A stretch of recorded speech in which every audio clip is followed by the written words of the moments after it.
कार्यक्रम की अगली कड़ी में आज के हमारे मुख्य वक्ता राष्ट्रीय स्वयंसेवक संघ के अखिल भारतीय बौद्धिक प्रमुख माननीय स्वांत रंजन जी से मैं करबद्ध अनुरोध करती हूँ कि आप अपने ओजस्वी उद्बोधन से हम सभी को लाभान्वित करें। आदरणीय स्वांत रंजन जी। आदरणीय मित्रों, बंधुओं तथा बहनों, सादर प्रणाम। भारत रत्न महामना मालवीय जी के जीवन दर्शन तथा जीवन कार्य के विभिन्न आयामों से जुड़े विषयों पर 3 दिवसीय वेबिनार आयोजित करने वाले महामना मालवीय मिशन के कार्यकर्ताओं को बहुत बहुत धन्यवाद। इस विशेष परिस्थिति में इस प्रकार का आयोजन निश्चित ही अभिनंदनीय है। महामना का पवित्र स्मरण सभी देशवासियों के लिए आवश्यक है। महामना मालवीय जी भारत में व्याप्त समस्याओं के समाधान का विकल्प हिंदू धर्म, हिंदू समाज के पुनरुत्थान को मानते थे। इसलिए उन्होंने समाज व राष्ट्र के उत्थान के लिए हिंदू चिंतन के आधार पर अपनी समाजोपयोगी कार्य योजना को लोक जागरण का विषय बनाया। वे सांस्कृतिक राष्ट्रवाद के पुरोधा थे। उन्होंने व्यक्ति, समाज, राष्ट्र और राजनीति का प्रत्यक्ष तादात्म्य धर्म के साथ स्थापित किया। जन सामान्य में विस्मृत हो रहे वैदिक राष्ट्र धर्म का लोक जागरण किया। धर्म के जो मूल सिद्धांत हैं, उन सबका उद्देश्य देश में शांति, समृद्धि और सुख उत्पन्न करना है तथा मनुष्य को पारलौकिक गहन विषयों का चिंतन करने योग्य बनाना है। महामना मालवीय जी हर रविवार को गीता प्रवचन करते थे। डॉक्टर वासुदेव शरण अग्रवाल जी ने उनके गीता प्रवचन को संकलित किया था। उसमें से ही वासुदेव शरण अग्रवाल जी ने उद्धृत किया है महामना के कुछ वचनों को। महामना कहते हैं, हम नियम से नित्य भोजन करते हैं, 2-3 बार भोजन का ध्यान रखते हैं। इसी तरह से हमें उचित है कि धर्म का भी ध्यान रहे। हिंदू विश्वविद्यालय का कानून, एक्ट यह है कि यहाँ धार्मिक शिक्षा से छात्र लाभ उठावें। वे भय से नहीं किंतु प्रेम से धर्म का काम करें। हिंदू विश्वविद्यालय माता है।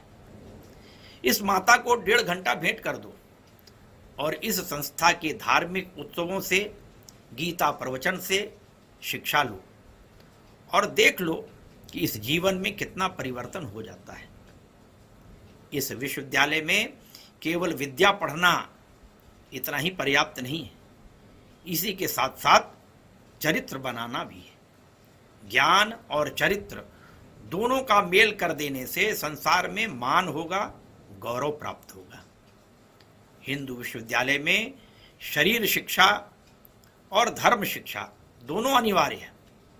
इन दोनों का मेल गंगा यमुना की तरह होना जरूरी है। ब्रह्मचर्य का पालन कर शरीर दृढ़ बनाओ और चरित्र रक्षा करो, पर स्त्री पर कभी कुदृष्टि न डालो।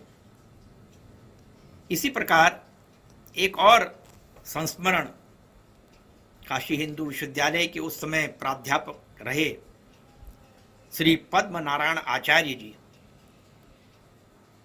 उनका संस्मरण भी बड़ा प्रेरक है। बसंत पंचमी स्थापना दिवस के दिन वे प्रातःकाल महामना जी के पास अपने 2 मित्रों को लेकर के गए। प्रातःकाल उनके पास जाकर के उनको प्रणाम किया, माल्यार्पण किया महामना ने आशीर्वाद दिया। आचार्य जी ने मालवीय जी के एक हाथ में चंदन का इत्र लगा दिया।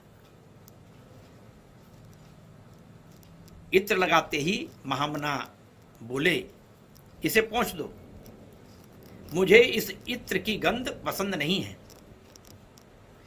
मुझे शील की गंध, चरित्र की गंध, धर्म की गंध और सबसे अधिक विश्वविद्यालय की गंध पसंद है। ऐसे थे महामना। हर घटना में उनके जीवन से हमें शिक्षा प्राप्त होती है। महामना शास्त्रानुकूल आचरण की महत्ता पर बल देते थे। वे सनातन संस्कृति के प्रबल समर्थक थे, लेकिन वे समाज में प्रचलित रूढ़िवादी परंपराओं के संशोधन के पक्षपाती थे। वे हिंदू धर्म की मूल्यपरक संस्थाओं को समसामयिक संशोधन परिवर्धन के साथ बनाए रखना चाहते थे। उदाहरण के रूप में हिंदू समाज के सभी वर्णों को महामना के द्वारा मंत्र दीक्षा दी गई। 1927 में वाराणसी में दशाश्वमेध घाट पर और इसी प्रकार से 1928 में कोलकाता में हावड़ा ब्रिज के नीचे उन्होंने सभी को मंत्र दीक्षा दी। हजारों की संख्या में लोग आए, उनको मंत्र दीक्षा दी। इसी प्रकार स्त्री शिक्षा पर भी उन्होंने पूरा बल दिया।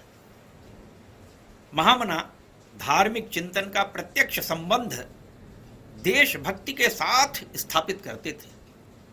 सनातन धर्म के मूल्यवान आदर्शों को वे राष्ट्र जीवन के लिए आवश्यक मानते थे। हिंदुत्व का परित्याग करके भारतीय राष्ट्रीयता जीवित नहीं रह सकती। महामना द्वारा स्वरचित सुभाषित में उन्होंने संदेश दिया, हिताय सर्वलोकानां निग्रहाय च दुष्कृताम धर्म संस्थापनार्थाय प्रणम्य परमेश्वरम।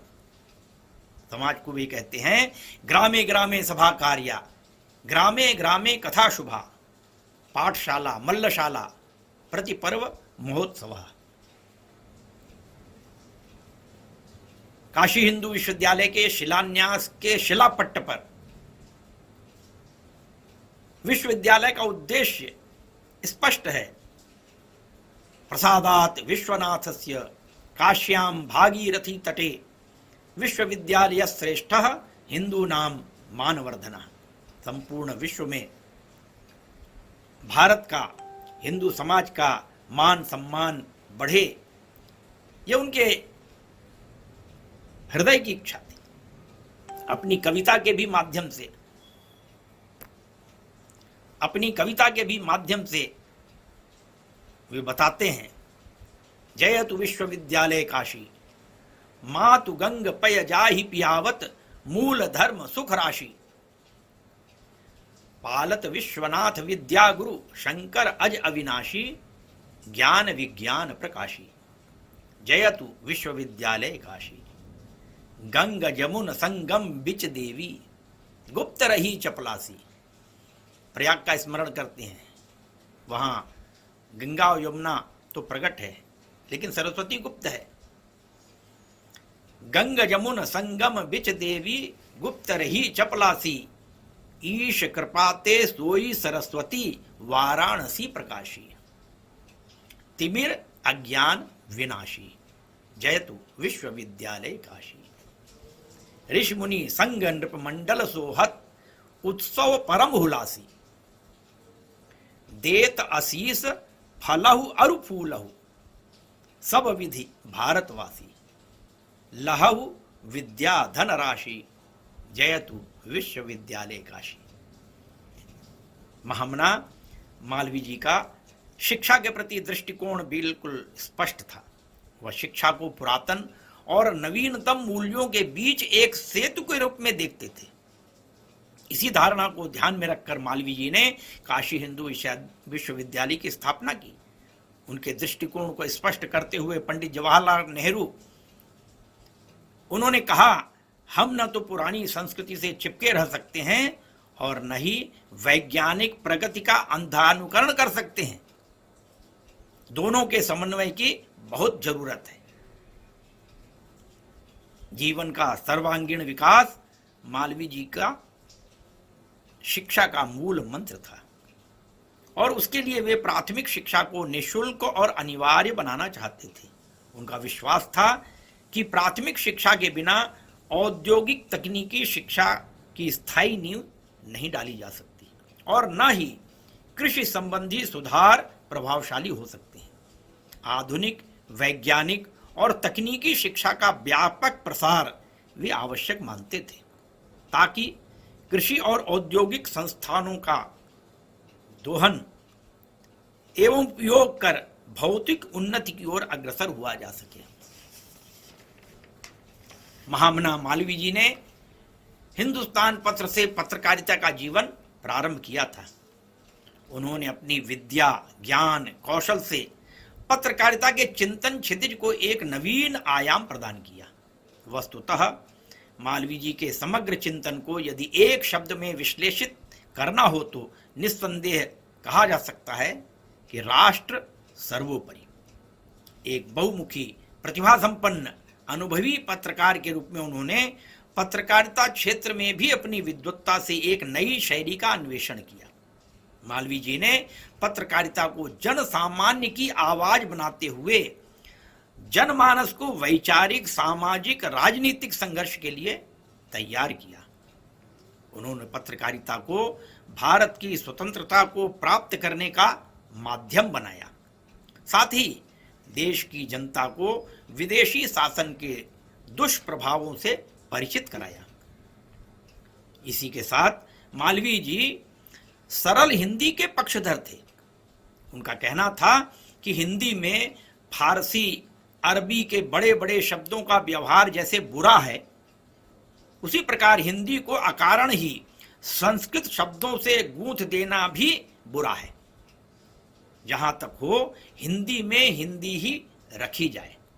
वास्तव में मालवीय जी हिंदी को जन जन की भाषा बनाना चाहते थे। उन्हें कठिन और गूढ़ शब्दों से परहेज था। वे ऐसी हिंदी के पक्षपाती थे जो सर्वग्राह्य हो।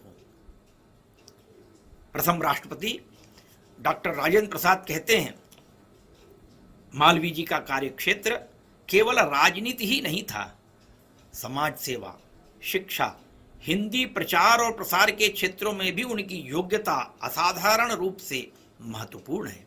उनका व्यक्तित्व, जीवन चरित्र और सरलता हमारे लिए सदा प्रेरणादायी है।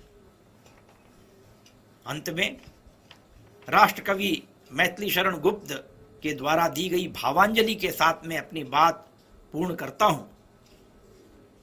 मैथिली शरण गुप्त जी ने महामना के प्रति कहा, भारत को अभिमान तुम्हारा, भारत को अभिमान तुम्हारा, तुम भारत के अभिमानी।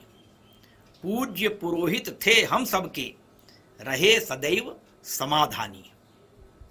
तुम्हें कुशल याचक कहते हैं, किंतु कौन तुम सा दानी। अक्षय शिक्षा सत्र तुम्हारा, हे ब्राह्मण ब्रह्म ज्ञानी। स्वयं मदन मोहन की तुम में तन्मयता है समा गई। स्वयं मदन मोहन की तुम में तन्मयता है समा गई। कल्याणी वाणी जन जन के हित में धूनी रमा गई। महामना के पवित्र चरणों में सादर प्रणाम करता हुआ सभी को बहुत बहुत धन्यवाद। नमस्कार। धन्यवाद आदरणीय स्वांत रंजन जी। आपके ओजस्वी उद्बोधन से निश्चय ही हम सब में ऊर्जा का संचार हुआ है। मैं आपको कोटिशः धन्यवाद देती हूँ।